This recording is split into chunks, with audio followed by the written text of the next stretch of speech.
Please remember, the views expressed on Albertans in Space by our guests and host alike are opinions and do not represent the entire industry as a whole.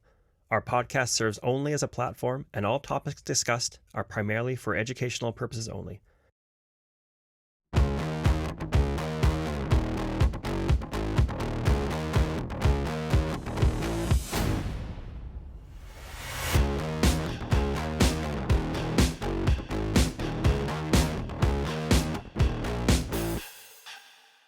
Welcome to Albertans in Space, the series where we talk to Albertans making waves in the local and global space industry.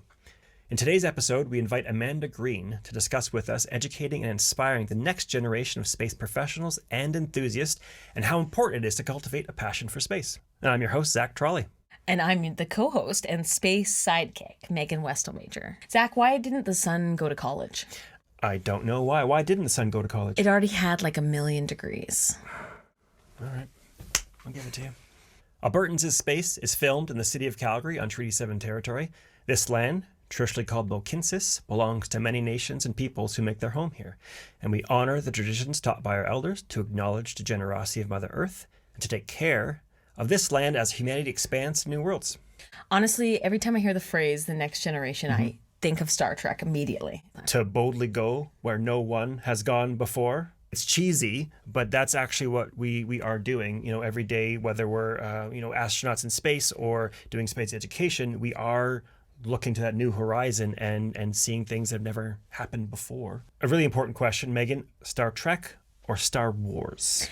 Oh, it's a tough one, but I have to say Star Wars. I am loving the new Disney Plus lineup, the new TV spinoffs from Andor, Mandalorian, and I love the film series. I thought it was perfect the way it was, but having these upgraded technology, worlds to consume, I'm all for it. I'm a super consumer of television, so of course I'm gonna say binge it all. I'm gonna say Star Wars because it's just a classic.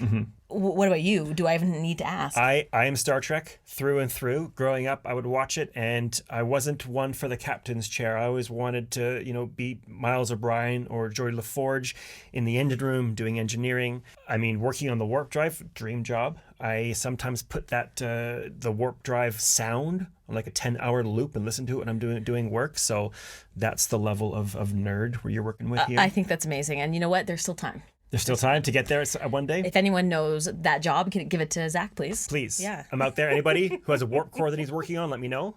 Throw it out there to the sound booth. Star Wars, Star Trek. What are we feeling? Okay, 50-50. Sandralynn, who is our co-producer, writer, she's 50-50. Okay, James, sound engineer, he's throwing a curveball saying Dune. And Dan, our cameraman. I'm going to go with Star Wars. I enjoy dressing up in different outfits and, playing with lightsabers. The costume avenue? Yeah. Oh, yeah. Now, as I mentioned before in some of the previous episodes, I was not a great student. I really struggled taking tests. And for a lot of people, academics is a big hurdle for getting to space because it is so technical. But there are lots of ways to participate in the space industries, kids and adults. We all learn differently. We have different talents and skills, and there are different ways to get to space and participate in space outside of math and physics. Like you said in our first episode, you got to follow your path. You never know where it can lead you. All of our guests this season have had different origin stories, but what is consistent is they speak so highly about their mentors and teachers who have supported their educational and professional journeys. Some of them have side hustles, but space is truly their passion. Right. My day job is my side hustle. Exactly. I was also a kid with learning struggles / hurdles. I don't like calling them disabilities because, everyone learns a different way. I didn't think I was going to do well in school or beyond. I had terrible self-esteem and I was terrible at tests, just like you. Especially math. Learning math and French is also very hard, guys. So I had to quit it and do English math, but it didn't really help. I still failed. But now I work in film and television, and I work on budgets that are low to over $1 million. Someone trusts me with their money. It's crazy. Being able to pursue your dreams can be a reality no matter what. I truly believe if you have the passion and surround yourself with people who encourage and lift you up, you're golden.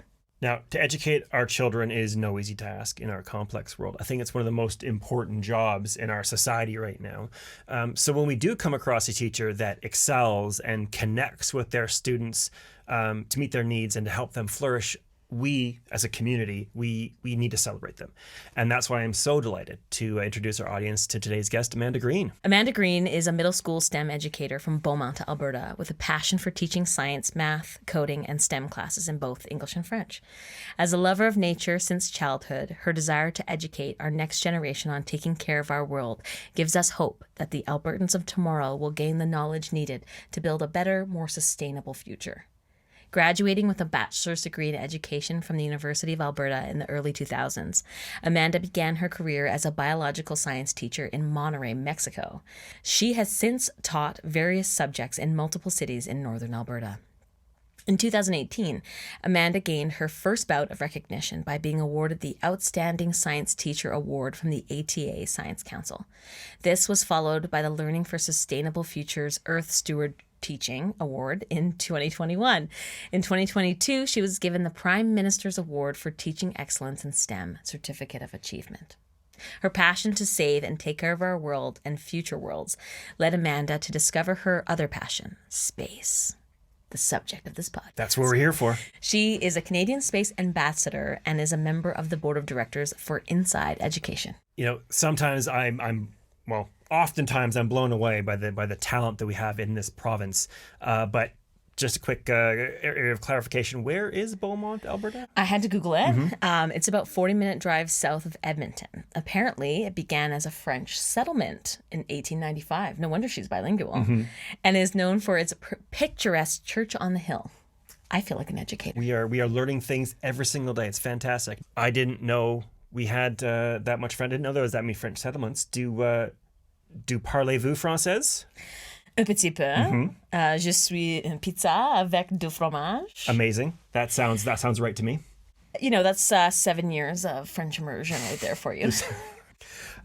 I think it's wonderful that Amanda teaches in both English and French. She has such a great presence. I met her at a space conference years ago.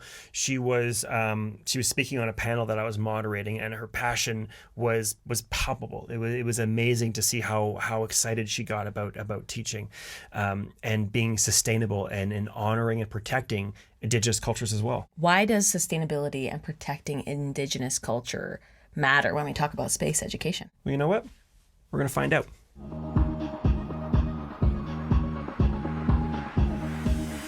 You are officially our last guest on season 1 of Albertans in Space. It felt fitting to end the season with an episode on education. The common theme, the common thread that has been weaved throughout this whole season is how important it is to never stop learning. Having you on today's episode is such a great way to talk about the next generation of minds, of people who are interested in space. So thank you for being here. Thank you very much. Oh, I'm really happy to be here. And yeah, you just sort of summed up my entire existence. So where does your spark for space start? What's your driver? What's that story like? I love that you use the word spark, because I use that all the time when I give any speeches or when I talk to other teachers. And I want you to think back to that moment where your spark, your beginning of your journey, your big bang, that brought you to whatever it is you're passionate about. I always say my spark for science was exploring nature, hunting and fishing with my father, camping with my family. But my spark for space was Chris Hadfield when he was the commander of the International Space Station. And he would tweet every day, "Good morning, Earth." And I was like, "Good morning, Chris. How are you?" It's like he was talking right to me. And it was such an exciting time to be a Canadian in love with space. And to be honest, I'm a biology major. I had taught the space curriculum a little bit and it was good. But once I was like, whoa, look what Canada can do, I became irreparably, unapologetically obsessed with space exploration ever since. I dressed up as Chris Hadfield for Halloween that year. I had a flight suit and a mustache. And at that time, I was teaching grade 7 and grade 8. And here in Alberta, the space curriculum's primarily grade 6 and grade 9. But it has become my superpower that now I can make any topic, any subject, have something to do with space exploration, because there's love just that. so much technology and there's so many innovations and things that we need. And it's so holistic to be able to do these amazing things. It can't just be a scientist or just be, you know, a mathematician or an artist. We need everybody together. So I was able to make grade 7 all about space, and it was awesome. That is amazing. Thank you for doing that. That is really you know. cool. And what was the feedback from your students when you made grade 7 about space? Well, the thing is, as a teacher, we do our best when we're passionate about what we teach about. I remember I had a grade 5 teacher obsessed with the Phantom of the Opera. So we learned French through the Phantom of the Opera. I had another teacher who was obsessed with traveling. We learned social studies through his stories of traveling all over Europe. Mine became space exploration. And to this day, like when we have our grade 9 farewell, they get up and they say a little speech. They roast the teachers before we come up and hand out our little certificates. And every single year, my roast starts with, well, Madame Green is very, very passionate teacher. And when she loves something, you'll know it. We learned more about these 2 random men, Chris Hadfield and Jeremy Hansen, than anything else this year. I was like, oh. And I think they just appreciate that passion more than even the content area. It could be about anything. But I do get occasionally students, I've actually had 2 or 3 this year, come back and say, hey, I'm really interested in the space industry. Where should I go? When you love something, when you're passionate about it, throw yourself into it and make every choice you make about how can I get there. Chris Hadfield taught me that too. I have a poster on my classroom. I totally agree with you. I remember those conversations with teachers that were passionate about what they wanted to teach, and those stick with you more than we just have to follow this curriculum. So you mentioned your love for nature and things outdoors, and how does that translate to space? I mean, from the outside observer, it seems someone who likes walking in the woods wouldn't necessarily like, you know, hanging out in spaceships. So what's the crossover there? Exploring things and seeing how they work was kind of how I started. And I studied a lot of oceanography. I studied on Banfield Marine Station on Vancouver Island. And I love all of those things. And when I started, you know, taking this crazy path, following Chris Hadfield and all the Canadian astronauts and just my space journey, at first, it was just purely because, wow, this is so big and so amazing. And I just so much like pride in my country and what we could do. Because you'd always hear about NASA and you'd hear about all these things, but I had no idea that we were this involved. And so it started off with some patriotism, I think, at first. And where I made that connection that really brought things to solidify, I wanted to get some funding, a grant, because we don't have a lot of funding for extra things in schools. Like we have our basics. I have a very good community, very supportive parent council, and we do okay. But if you want to do those extra things that like really pull kids in and really make it exciting, you need money. Right. And so I applied. I wanted to do a grant with my friend Julie Arsenault. She is my space sister, my science teacher soulmate. She is amazing. And so we applied for a grant together with a company called Inside Education. So they're a local Alberta company, and they work in environmental education, energy education, forestry, everything. They're amazing. I'm actually on their board now because I just love them so much. If I want to study space exploration, but I need to make it about the environment, how am I going to get that creative funding together? Well, it has become this amazing journey where we look at the limited resources, the limited energy, the limited everything when you're off planet, whether it be in a capsule, whether it be in a space station, on the moon, especially on Mars. Yep. And how are you going to survive? You can't always bring everything you need. So do you need to grow plants? Do you need water? Everything. So the first grant we got simulated Martian regolith, basically ground up lava rock. I just saw some guy on Twitter who was doing it for real in the Netherlands. Really? I was like, hey, why can't we do that? You know why we can't do that? Because one pail of it is like $200, because to ship bricks of it, like we spent almost $3,000 to be able to grow tomatosphere space tomatoes. Tomatosphere is another thing from Let's Talk Science. I also worked with them as a teacher leader, and they were a great STEM company across Canada, or STEM education organization.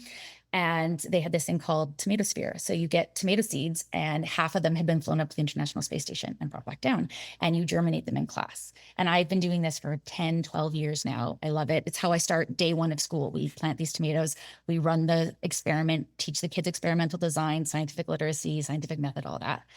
And so then you'd have these little tomato plants and you'd send them home. I'm like, well, why don't we grow them in class? Okay, well, let's grow them in Martian simulate. and let's watch The Martian and let's read The Martian, because in the book they mixed earth soil with Mars soil. So we did that in our classroom. And then we tried different types of fertilizers. Some kid brought in some really fresh manure. I have this great picture of me like this, and we're trying to mix it together because it is so foul. Just fresh. Fresh manure kills everything. Really? So you have to get burned everything, just dead.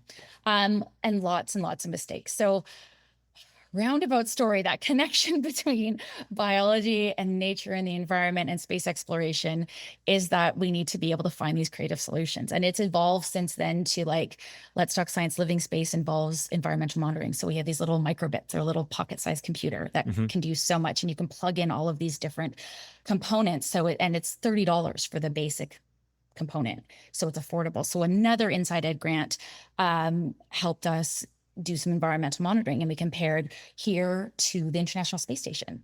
And the kids are like, Madam, look at the data, the line straight. I was like, because their like life support systems are so in tune. The second anything is off, the air filter kicks on, the water filter kicks on, whatever it is. And our data is like up, down, up, down, up, down, up, down. Because carbon dioxide in a classroom with 30 kids, it goes up and down depending on how many humans are in the room, right? And it just led to a lot of really cool teachable moments. And that spark for space that I talked about, it's so exciting because it's incredible what we can do. And when we get kids excited about that, but then we say, remember, there is no plan B. There is no planet B. Mars is like, we'd love it, but you're going to die if you have to try to live on Mars. Radiation alone. But the challenge to even go there and to take that and to better life here on Earth, to take care of our planet first, to make sure that we have this beautiful home to come home to when we're exploring. So learning sustainability through space exploration. Absolutely. Yeah, that was the name of our one of our projects, was sustainability for colonizing Mars. Amazing. And they built shelters, and they had to test them for heat leaking out with infrared cameras. And it's just, I could go on and on about the things, but the most important thing is no, right? No, not at all. So my question is, did the tomatoes taste any different coming from the soil of Mars? I never really did a taste test, but no, they were the same. Sometimes the leaves and the stems will get more red because of the anthocyanins were higher in some of them. What is an anthocyanin? To the layman? That's what it was. Well, I know anthocyanins are like those pigments that are like purple colored. So if you've ever had like butterfly pea flower tea or like, Empress gin. Right. Yep. Oh, yeah. Gin, it's purple. And you add lemon to it. It changes colors. Yes. pH. Yeah. I know that. Science. You should right? talk about science. Yeah. It is. Oh, absolutely. We actually use it as a pH indicator for some of our labs, and we make paint out of it, because I was following this lady on TikTok. The gin? Pigments. No. Not in school. That's for after school. Yeah. But you could take butterfly pea flower tea petals, get them into a powder form, or beet or cabbage or turmeric even, and you can like mix it with a base, create paint that changes colors with baking soda or vinegar.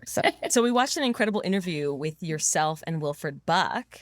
You got to name an exoplanet and a star. Please tell me, first of all, what an exoplanet is and how that was. How did that come about? Tell us about it. Oh, what an experience. So when you are passionate about what you love, people send you stuff, right? Like, hey, did you see this? And so someone from the U of A Observatory had given a talk there for teachers about space exploration and curriculum. And they're like, hey, did you see this contest? And I was like, oh, cool. And so it was from the International Astronomical Union. And they were given like, I don't know, was it 120 stars that were unnamed that they were letting different countries name. So Canada was given one of these stars. And they have this contest to name that star in an exoplanet. So an exoplanet is a star or a planet around a star outside of our solar system. That's not ours. That's not ours, yeah. Okay. The biggest part of my professional development for the past, I don't know, since just before COVID, 5-6 years, has been weaving Indigenous ways of knowing and being into STEM in an authentic, respectful way that avoids tokenisms. And I've made so many mistakes, but I've learned so much. And so I'd taken the Indigenous Canada course from the University of Alberta. It's free, it's online. You can pay a little bit if you want a certificate. You can pay more if you want credit, or you can just take it free. So during COVID, while I was working, I had a playing and I learned quite a bit. And I thought when it's time to enter this contest that I wanted to use a language or a word in First Nations language. So I'm on Treaty 6 territory, and Plains Cree is very common here. So I was like, okay, I'm going to Google it. And I Google it. And I'm a mom, and the kids are the center of my universe. I love my children so, so much. And that love is so powerful. So I thought, I'm going to name the star Mother and the planet surrounding it Child. But I had the word for child wrong. And I said, as I'm entering, I'm like, by the way, I am not a community member. I'm not First Nations, Métis, or Inuit. I'm just a space enthusiast. Can you help me connect with someone? So they connected me with Wilfred Buck. And he was actually supposed to be one of the judges, but he was unable to do so. So he got to be a participant. So the two of us together, he corrected the one word. So the sun means is Nikawe. And I hope I said that right. And the exoplanet is Oasis, so mother and child. So and cool. so the day before lockdown, he was here for a conference, and we went to the River Cree where he was staying, and we did that interview. And he told us that if they find any other planets around the star, they'll name them after family member names in Cree as well. So like Cookham or Muslim or something like that. Congratulations. Yeah. It was one of 500 entries. So that is amazing. Yeah. Well, and the power of social media, like I joined TikTok back in COVID to connect with my students. Mhm.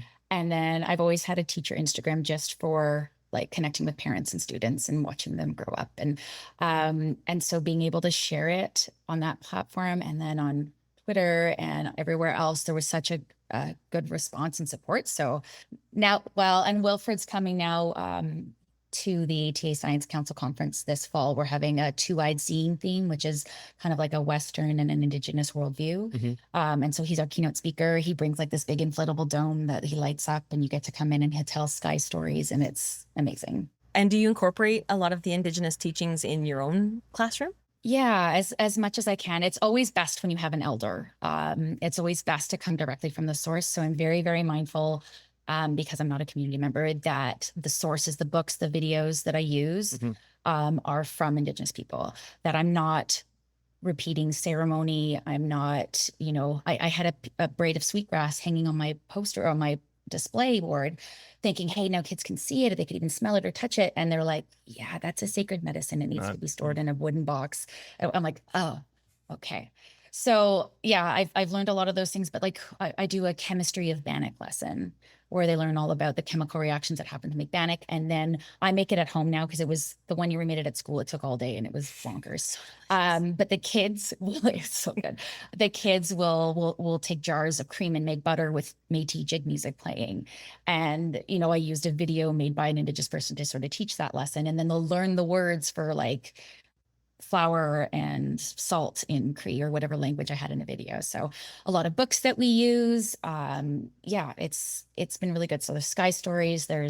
I'm helping develop a lesson or a talk with a friend of mine, Billy Jo Grant, from kind of the St. Albert area. She's an AT lady, and we're going to do about the science of bison through the ecosystems and the impact of overhunting and repopulating the prairies of bison and how that relates to science. So there's a lot of really cool knowledge to be gained there. So, Amanda, you are going above and beyond. I mean, there's no question here whatsoever. I want you as my teacher. Yeah. And I'm 40. I didn't get any of this stuff. Yeah, absolutely. To go back in time. Yeah, And go back in time. It's been a while since we've been in elementary school. A hot minute, at least. Hot minute. How do you grow this amazing community around education that you've done? When I was a student, it was lots of notes and lectures. And like, we were the generation where they had the TV that they would pull out on a cart with like the gigantic discs. And, but we still did hands-on. And then when I became a teacher, again, when you're first learning, lots and lots of paper and worksheets because you're trying to figure it out. And then PowerPoint was invented, and then smart boards, but still always trying to do some hands-on. I kind of came into my own where I became more comfortable with the curriculum because I'm a biology major. I planned on teaching Bio 2030, anatomy, cells, all of that. And then again, the economy for teachers was weird. And I got a job as a 789 science and math, French immersion, and English teacher in Wetaskiwin. So I was teaching all this curriculum. I would go to the math teacher at lunch. He would teach me. I would turn around and go teach the kids. Like, education has changed a lot since then. There's more inclusion now. We do have streaming in high school, but in our junior highs, we have a lot of kids from all different walks of life coming together. Right. And since COVID, the support for mental health, I believe it's more apparent. We put a lot more importance on mental health with kids because of anxiety, helping kids get diagnosed with whatever it is they are. Right. And whatever needs they have so that we can help every single individual child. So there'll be a time where I'm teaching science to 3 or 4 different levels all at once in one class. But what I love about it is that it's, especially with coding and science, it's easy to differentiate. You can have, like I said, a kid do something really simple and a kid do something more complicated. As long as they go up from where they're at, it doesn't have to be. There isn't always equal. Kids hate presenting in front of the class, so I don't do that. When they present, I call it like a showcase. So we set the desks up in a circle. They each get to stand at a desk. I invite one of the younger classes to come in. So I sign up a schedule and teachers fight to make sure that they get their 15 minutes to bring their grade 3s or grade 5s or grade 6s to my classroom. And they walk around, and then I walk around and they individually will present to me. And in some group dynamics, like it's always hard. They get an individual grade and a group grade. Okay. And there's some groups where that they threw it all together the night before, but because it's a hard deadline, and kids have a lot of trouble with deadlines since COVID and keeping up with getting things handed in, but because it's a hard deadline, because it's the showcase, they succeed. And some of them, their technology might not work, but if they can explain it, like that's the mark. And some kids get really anxious about even presenting to me. I was like, hey, go record a video, go into the other room, record a video. I'll grade that. Then it's one less thing to worry about during the class. Now we can't do projects all year. Like I do 2 or 3, like one big one, a space exploration technology for environmental monitoring through automation. And that like they have to build something that will help with the environment and climate change, but also with space exploration, solve a really open-ended problem. Easy. And then we have just smaller solve ones. solve climate change and space exploration in grade 9 by the end of the semester. Well, I've been telling like the CSA and like MDA robotics, I'm like, I'm sending you some kids. Just be ready. They're coming. The rest of the year, I strongly believe you have to touch the science. Right. And it takes a lot of time. I'm tired. Like it's a lot of work. But I'm also really lucky that I only teach grade 9 science the past 3 or 4 years. I'm not teaching 6 different curriculum. So when you're just teaching and you can focus on one thing, you can go bigger. Among teaching this classroom, you're also a Canadian Space Ambassador. So again, you've talked about how many boards you're on and how many committees you're on. You're also Canadian Space Ambassador. How did that come about? When you're known for a thing, people kind of seek you out. And so the Canadian Space Ambassador thing, I saw it on the internet somewhere. We were looking for speakers for conferences. I don't know if you guys know who Shauna Pandya is. Yep. We actually talked to her the episode previous to you. Oh my God, she's amazing. Second last episode.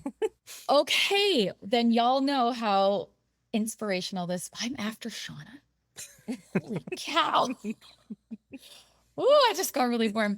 So I was looking for speakers and I saw this like list and I was like, huh. So I emailed them. I'm like, hey, can I apply? I've got a lot to share. I speak about space here in Alberta. I got to meet you at the Canadian Space Society Summit. I was like, let's see. And they're like, oh, sorry, no educators, just like, why not? And like a year later, they're like, just kidding, come on. And so Someone made some. I applied. Right. And then they add your name to this list. So like my name is on a list next to like Shauna Pandya and Chris Hadfield, Jeremy Hansen and Bob Thirsk and me. And basically it's just a database of speakers all over Canada that are happy to share their spark for STEM, space, anything like that. Let's talk about that, being in that group of people. What's it like meeting folks like Chris Hadfield, Jeremy Hansen, who's going to be going to the moon soon, and, being on the same list as these people, hanging out with them as an Albertan? What's that like? I'm very humbled to know that I am, definitely not on that same caliber as these amazing astronauts. And it's very, very humbling to be on such a list next to them simply by applying and sharing my love and my spark for space. Annetta, you belong on that list. You really absolutely belong on that list. You're so sweet. So you mentioned Jeremy Hansen. I'm going to get all warm again talking about him too. I've been able to meet quite a few astronauts over the year. Bob Thirst came to our school. We did a live downlink with David Saint-Jacques while he was on the International Space Station with Let's Talk Science Living Space. So I've met Bob quite a few times, and we've talked about Tomatosphere, and he's just amazing. Dr. David Williams, I got to meet him at the Canadian Space Society Summit. He was lovely. He talked to our kids. Him and Bob during COVID did an online thing with the kids to kind of compare the isolation and after the Apollo missions to what we were going through during COVID and quarantine. And Hadfield quite a few times. No restraining order yet. Yeah, okay. From Chris Hadfield. Well, I've met him a few times. I have a friend who was a flight attendant, and she sent a picture of him, and she's like, Amanda, I saw Chris Hadfield. And he's like, I asked to get a picture for you. And he's like, oh, a teacher from Alberta. Is that Amanda? You have your reputation? Well, it's like nice stalking. It's not harmful. It's all just, it's so inspirational. If I'm going to have this spark and this passion and this energy, I got to recharge by hearing these amazing stories. And so Jeremy Hansen, I met him right around the time that Chris Hadfield came home from the International Space Station on his last mission. And I was like tweeting with his handler. Her name is Meghan Renaud. She's from the CSA. We talk all the time now. We're friends. And I was like, can I meet Jeremy? And she's like, yeah, just come early. I was an hour early. And I sit in the back. Do you have your fold-out chair and you're kind of waiting for the door to open? Yeah. Yeah. And they're like setting up the mic and they're testing things. And then he was done. And I just got to sit and chat with him. I got to ask him about his, bringing his family to Russia with him and training. I'm like, how are you going to fit in the Soyuz capsule? He's like 6'2" or something. Like, he's a tall dude. I'm like, he's not going to fit. And fast forward, I don't know if that was like 15 years ago. My significant other and I went to Houston and I'm texting the same lady. I'm like, hey, is Jeremy there? And she's like, I think so. Let me see if I can like connect you while you're there. I'm like, oh my God. Well, I'm at NASA and I'm like at the Space Center Houston, and like I'm trying really hard not to hyperventilate, not to cry while I'm walking around this amazing place. And we go and see the Saturn V rocket. I'm like, I even got a shirt made that says, Houston, I am the problem. and so we go, and she's like, sorry, I can't get a hold of him. He's probably pretty busy. So we paid an extra, like several $100s US each to have the private VIP tour about the astronaut training. So we get on this little tram with like 5 or 6 other people, Americans, and they're asking each of us while we're going over to like the neutral buoyancy lab, which is like the big pool that they train in, about like our space stories. So I mentioned that I'm Canadian and that Jeremy Hansen's going to be in the Artemis mission and how proud we are and da-da-da-da. And so we go to the neutral buoyancy lab and we look around, and like you can see the Canada arm in the lab, and of course we're pointing it out. And we're like, yeah, that's we did that. And they're all like, good job, Canadians. Yeah. And like, meanwhile, the entire time we were touring around, I'm like just looking for maple leafs everywhere. And like all the astronauts I know, it was like, where's Waldo? But like, where's Canadians? Anyway, so then we're going to go over to like where they have all the simulators. So like the flight simulators and like the Orion capsule simulator and there's a simulator to practice going to the bathroom. There's a toilet simulator. I got to sit on it. You got to practice. With a camera pointed at your bottom. We're just sitting there in the little foyer, and this beautiful, tall drink of water walks down the hallway. I look, my boyfriend pokes me, Amanda. And I look over at him, and he looks at me, and he goes, Amanda, Jeremy. He remembered me. He actually did a couple of video calls with my kids in the past too. And yeah, right. I was totally swooning. And I sees each other, and he gives me a hug, and all the Americans just go, like, Canada's small. We all know each other. It's fine. For our audience, now I am 6 feet, 210 pounds, and I have met Jeremy, and he is taller and bigger than I am. And even I had to look up and I go, oh, you are a man. You're an impressive man. Yeah. He looks like the real Buzz Lightyear, like that chin of his. Yeah. He's like, so cute. when you see him, like, that's an astronaut. Right. And so we see him, and I'm like, I got really hot. He's starstruck. And I got out like a picture with him, and everybody else wanted a picture, but we're trying to talk. He's literally on a pee break. He's just trying to go to the bathroom. He's not going to and he's like, he's going to the right? Yeah. And he's like, oh, Amanda, Meghan said you were here, but I didn't hear back from her. And I was like, yeah, I wanted. He's like, oh man, I'm sorry. I don't have any time in my schedule. We could have maybe planned something. And I was like, that's okay, bud. You good job. And meanwhile, I'm like elbowing my boyfriend, like, start rolling the camera. And so he starts videotaping. I'm like, come on, like, videotape this. So he does. And what do I ask him? I don't take like the questions I have about like Canadian contribution to space exploration and like no, I ask, are you excited to go to the moon? That's a good question. Yeah. No. He's just like, yeah, a little. And you know what I do? I'm there with my boyfriend who paid to take me there, paid for this tour. Do I introduce him? No. Do I get a picture of him with Jeremy? No, sure don't. So now every time we meet an astronaut, I have to make sure to introduce the boyfriend. Right. Yeah. This is my boyfriend. It was so good. And then Jeremy actually called me on the phone, and I was teaching, to say, hey, Amanda, I got your number from Meghan, and I just wanted to say, sorry I didn't catch you and that we didn't get to talk. I was hoping we could connect, and maybe I'll try calling back later. And I play it for all my students, and they're like, that's not right. Yeah. That's my friend Jeremy. That's so cool. So wild. For the audience out there, get out there, meet people, talk to people, and at some point in time, astronauts will be calling your phone and just be hanging out with them. It's a pretty amazing thing when you can meet your heroes, right? Like people that you know that are involved in the world that you are, you are totally involved with. You are so important, and you never know who you can teach that will go off and do some amazing things. Be the next Jeremy Hansen. Well, I always say, I want to get a maple leaf on the moon, and the only way to do that is to start planting those seeds young. So like Jeremy Hansen always talks about his teacher was his spark for space. And I was like, all right, one of these kids, I teach 100 or so a year, been in it for 20 years, one of them. I have a question about TikTok, because you mentioned you have a TikTok presence now. And there's a lot of misinformation. There's a lot of like conspiracy theories. How do you combat the conspiracy theories that make their way through the classroom?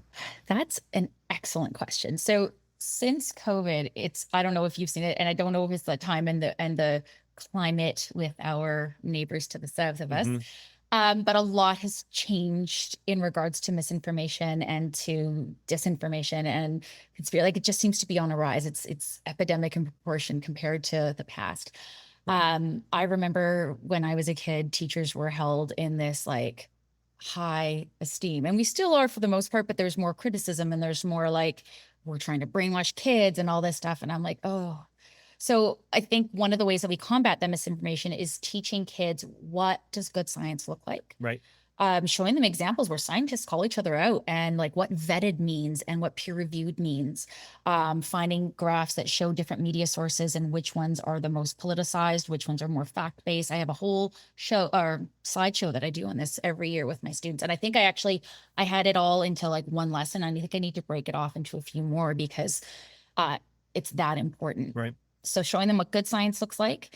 There's a new model that it's new to me, at least the past few years. They call it CER, C-E-R, claim, evidence, reasoning. So what's a claim? What's something you saw?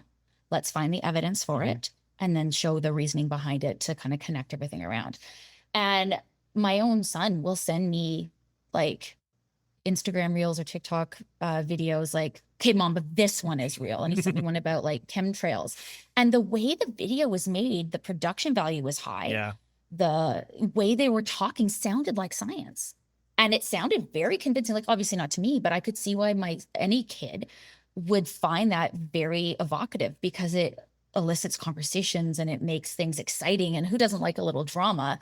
And so then I have to like find counter arguments, and then I have to like show him. He's like, oh, come on, Mom, you're no fun. Like none of these are like every single time, like whether it's like nutrition things or, flat earth or whatever it is, being able to, kind of combat that, it takes just as much work. So having that social media presence where you can like share the good science. And I think that might have to be my next series is, how do we know if this is good science or not? And kind of debunking and demystifying things like that. Maybe that'll be a project. I'll have each of my students find something that they think is real adjacent on the internet, and then we'll debunk it and go through it all. I think it's a fantastic idea, because there are real new things that when you first hear them, like, that doesn't sound real, that can't be real, but you dig into it and you say, oh no, this is a new invention, this is something that's coming up. And how do you tease that out of what was just made up? And I mean, that's a real skill, that's a life skill that people didn't need when we were growing up. We didn't need to do that. You go to the library, you get a book, and the book says X, and X is X. I tell my students, question everything. Like I had a student who was questioning, because we don't teach religion in schools, but when we're teaching about evolution, I'm not going to teach about creationism, but I'm going to make space for you and your worldview. And I invite you to go home and talk to your pastor, your priest, your rabbi, your parents about X, Y, and Z. And there are certain things that we can make space for and that I invite kids to discuss, but there's certain things I don't. I'm not going to tolerate climate change denying. Not. Zero tolerance for that. I'm not going to tolerate flat earth, and I'm not going to tolerate the moon landing being fake. Those things, absolutely not. And I'll like smite them with science. Like, here's the science. But I also tell the kids, I want you to challenge me. Like the conversations, especially here in Alberta around energy and climate and electric cars and the oil industry. I'm like, my dad was in the oil industry. Like, I have a vested interest in this as well. But also here we need to be part of that solution, part of that conversation on how to, you know, become more renewable and sustainable and da, da, da, da, da. So yeah, I think having kids knowing how to respectfully discuss things, question the people around them, question their media, question their parents, politely and respectfully, question their teachers. So hopefully that comes through. Ask the question, be like, well, I wonder more about this. This person I know is smarter than me, or they know more about that. I should talk to them. Amanda, we have a segment here on this is our book club. We're putting on our book club hats. You have the honor I need a hat of picking the last book for our book club on the Albertas in Space podcast. And my question to you is, what's your book? Going back to when you were asking about Wilfred Buck and naming the planet and Indigenous ways of knowing and being has been such a strong pull in my learning journey that I have to say Braiding Sweetgrass by Robin Wall Kimmerer. There's two versions. So there's the original version, and then there's a young reader version that's a little more condensed and has pictures, and it's absolutely beautiful. It's a book about botany through an Indigenous lens. So Robin grew up learning about plants in nature in, I think, kind of around the Great Lakes area in the United States. And she would explore plants. But then when she went to university to study botany, it was always very questioned the way she looked at botany, like looking at the whole ecosystem and about, you know, reciprocity, giving and taking in nature. And she wrote this amazing book, and every single one, it'll talk about different plants, like the Three Sisters Garden. Have you ever heard of the Three Sisters Garden? Yes, absolutely. I don't. Yeah. Well, what is a Three Sisters Garden? Oh, it's amazing. So from this book, I read this, but I've also learned from it from different sources. They talk about this way of companion planting. And basically you take corn, bean, and squash, and you plant them together. So I'm actually going to plant my corn this week so that when we start school at the end of September, we're going to plant in an earth box in my classroom, a Three Sisters Garden for Indigenous Peoples Day. National Day of Truth and Reconciliation at the end of September. And so I'll put on the audiobook from Braiding Sweetgrass, which, by the way, she narrates it herself. Her voice is like what I think Mother Earth would sound like. Like, it's so calming and caring and loving and thoughtful. It, like, if you're having a stress day, like, get the Audible version and just listen to her book. It's perfect. Anyways, so I put that on. I have kids coloring as they're listening, active listening, or doing Métis dot art while they're listening. And then we go in small groups and we plant this Three Sisters Garden. So corn grows really tall and strong. Corn is the oldest sister and the supportive one. And then next we plant Sister Bean. So in the same earth box, I'll plant beans. And Sister Bean will climb up Sister Corn and be supported by her older sister. But Sister Bean also fixes nitrogen into the soil and provides nutrients for Sister Corn. And then we have the baby sister, Sister Squash. And when Sister Squash blooms, she has big, beautiful leaves. And these big leaves will actually keep moisture in the soil and shade the roots and protect the plant and grow these beautiful squash. So I will have vines growing across my entire classroom, and we grew these beautiful squash. And then they flower, and there's male and female flowers, and you have to pollinate them, and I have to be the bee. Same thing with the beans, you have to pollinate them. And the amount of learning that came out of the Three Sisters Garden, even though we're not learning about plants or Indigenous botany in grade 9 science, we are learning about reproduction. We are learning about, you know, soil science and agriculture and sustainability. And so reading from this book and being able to apply it into your teachings is a way to really work towards reconciliation as an ally, because now I can have this source that is so inspiring and so beautiful. And yeah, I think it's a great book. The Three Sisters especially, I think, is a really important lesson for space exploration, just because let's say we're going to Mars, there's obviously a lot less space, like you mentioned before. We have mass constraints. We have, resource constraints on water. Being able to plant plants that actually coexist and live together and help each other and take less space and less resources, less nutrients. I mean, that's an amazing lesson, and one that could, change mission profiles. And, I think there's an amazing learning in, Indigenous teachings to be able to tell us, here's how we take care of our land. When we go to new lands, when we go to the moon, we go to Mars, how do we take care of these lands? These are alien worlds. We need to start from scratch and figure it out. And I think, it's absolutely amazing. Can't wait to check that book You out. said that incredibly. Yeah, it's wonderful. And you're right. And being able to use the limited resources we have, but also to be the stewards of our land, right? To know what land we are on and how to take care of it. Oh, I'm so inspired right now. We're inspired. Oh my gosh. Thank you for that. We'll put the book in the show notes so that people can, whoever's watching, our audience, can go check it out, because I need some of that in my life. Some soothing, audible music too, especially if you're not a reader. It's great to have that option. Amanda, thank you so much for being on the podcast. Couldn't think of a better guest to end this season out. Absolutely amazing.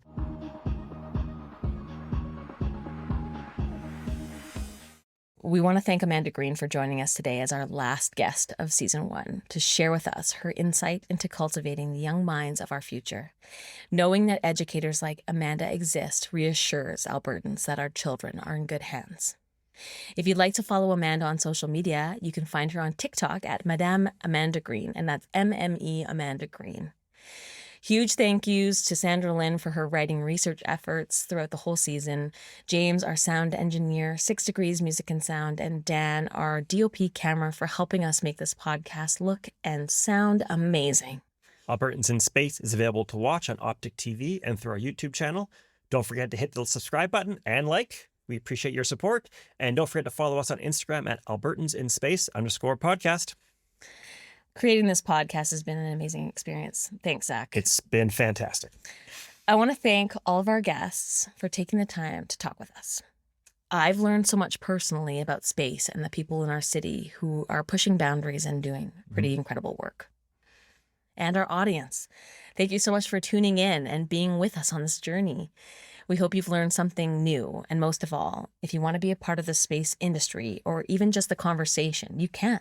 There is room for everyone in space. Thank you again, and we'll see you soon. That's a wrap on season 1, and I guess we'll see everybody here again for season 2. Thank you.